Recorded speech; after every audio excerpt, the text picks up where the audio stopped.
అనన్య దర్శన్తో ఇలా అంటూ ఉంటుంది.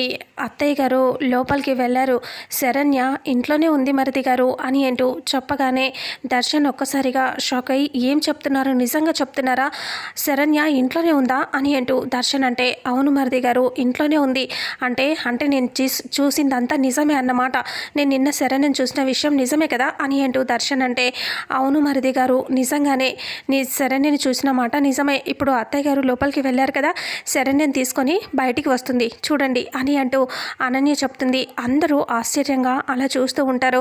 ఇక అప్పుడే ఆనంద లోపలికి వెళ్ళి శరణ్యతో మాట్లాడుతుంది. అమ్మ శరణ్య అని అంటూ పలకరిస్తే అత్తయ్య గారు మీరెందుకు వచ్చారు, ఊపిరి ఆడట్లేదు, మీరు వెళ్ళిపోండి అని శరణ్య అంటే లేదమ్మా నిన్ను వదిలేసి నేను ఎలా వెళ్తాను అంటే నేను ఇప్పుడు బయటికి వచ్చాను అంటే అందరూ మిమ్మల్ని నిందిస్తారు అత్తయ్య గారు, నేను రాలేను అని అంటూ శరణ్య అంటుంది. నీ ప్రాణం పోతుంటే చూస్తూ నేనేలా ఊరుకుంటానమ్మా, పద అని అంటూ ఆనంద అంటుంది.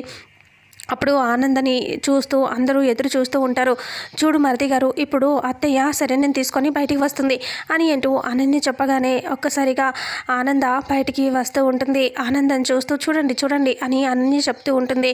అప్పుడే ఆనంద ఒక్కతే బయటికి వస్తుంది. శరణ్యని ఎక్కడి నుంచి పంపించేసింది, ఏం చేసింది, ఆనంద తెలివితో శరణ్యని ఎలా బయటికి పంపించేసింది, ఆ పొగ నుంచి ఎలా కాపాడుతుంది అనేది రానున్న నెక్స్ట్ ఫుల్ ఎపిసోడ్లో తెలుసుకుందాం.